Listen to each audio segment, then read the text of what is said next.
میرے سینے میں بہت تکلیف ہے۔ بس جیسے ہی سینے کے ہاتھ کو ہٹانا تھا، امام حسین دیکھتے ہیں ایک برچھی ہے جو علی اکبر کے کلیجے میں لگی ہے۔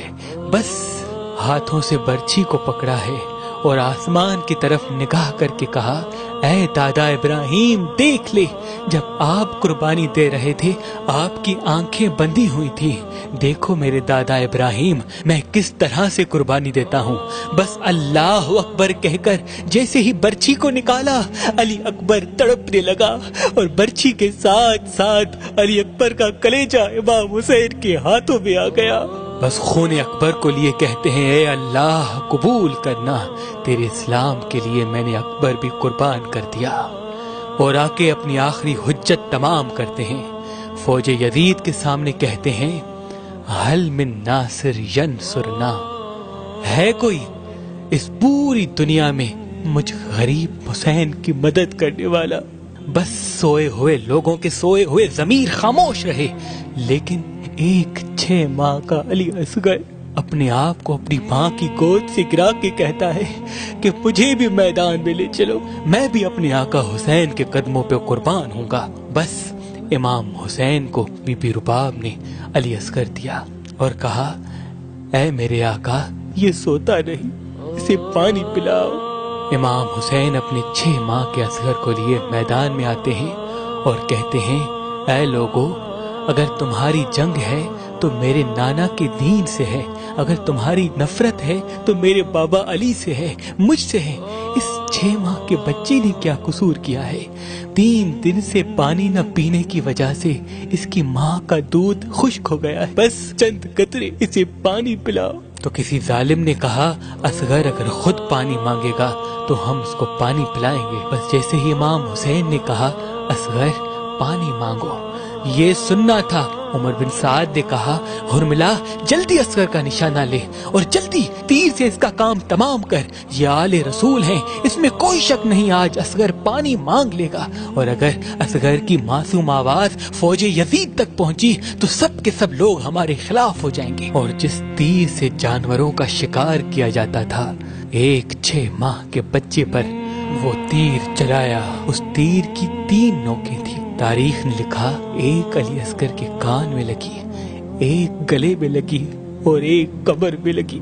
تیر اتنا بھاری تھا کہ جہاں جہاں تیر جا رہا تھا اصغر بھی وہاں جا رہے تھے۔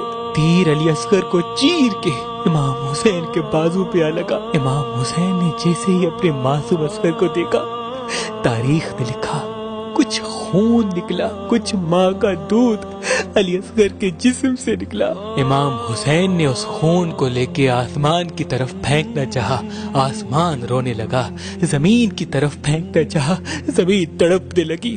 وہ خون اصغر اپنے چہرے پہ مل لیا اور کہا، روز محشر میں اپنے نانا کو دکھاؤں گا کہ نانا، آپ کے دین کے لیے میں نے اصغر کس طرح قربان کیا۔ بس امام حسین علیہ السلام تنہا رہ گئے اور آ کے سید الساجدین زین العابدین کو وصیت کرتے ہیں کہ اے سجاد، میرے بعد دین کی حفاظت کرنا، نماز قضا نہیں کرنا، قدم قدم پہ اپنے نانا کی صداقت و رسالت کو بیان کرتے رہنا، اپنی بہنوں سے بیٹیوں سے الوداع کہہ کے میدان میں آتے ہیں اور لا الہ الا اللہ محمد الرسول اللہ کی صدا کو بلند کرتے ہیں۔ جو بھی علی کے شیر کے سامنے آتا ہے فی النار ہوتا جاتا ہے، جو بھی حسین کے سامنے آتا ہے فی النار ہوتا جاتا ہے۔ بس سب نے یہ مل کے فیصلہ کیا کہ یہ عباس کا بھائی ہے، علی کا بیٹا ہے، رسول اللہ کا نواسا ہے، اس سے کوئی جیت نہیں سکتا۔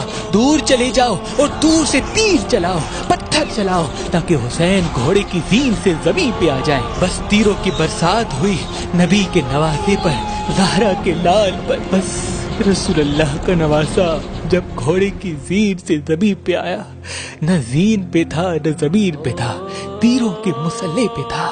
عمر بن سعد نے کہا، حسین کا سر کاٹو۔ جو بھی حسین کا سر کاٹنے کے لیے قریب جاتا ہے، جیسے ہی دیکھے حسین کی آنکھوں میں رسول اللہ کا چہرہ نظر آتا ہے، وہ رو کر واپس آ جاتے ہیں۔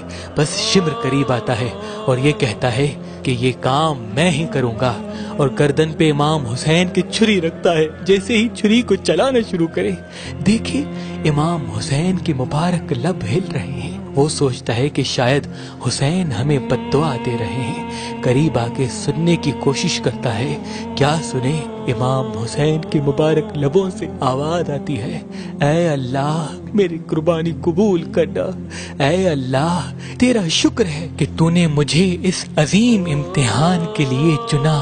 اور امام حسین کے خون کے ایک ایک قطرے نے قیامت تک اس صدا کو بلند کر دیا کہ اللہ کے سوا کوئی عبادت کے قابل نہیں اور محمد مصطفیٰ صلی اللہ علیہ وآلہ وسلم ان کے رسول ہیں. بعد حسین خیام جلائے گئے. امام حسین کی بہنوں کو قید کیا گیا, بازاروں میں پھرایا گیا, پتھر مارے گئے. لیکن امام حسین کا کٹا ہوا سر نوکے نیزہ پہ سوار ہو کر بھی قرآن کی تلاوت سناتا گیا اور دنیا کو بتاتا گیا کہ دین حق کیا ہے. سلام ہو دین بچانے والے نواسائے رسول حسین ابن علی پر.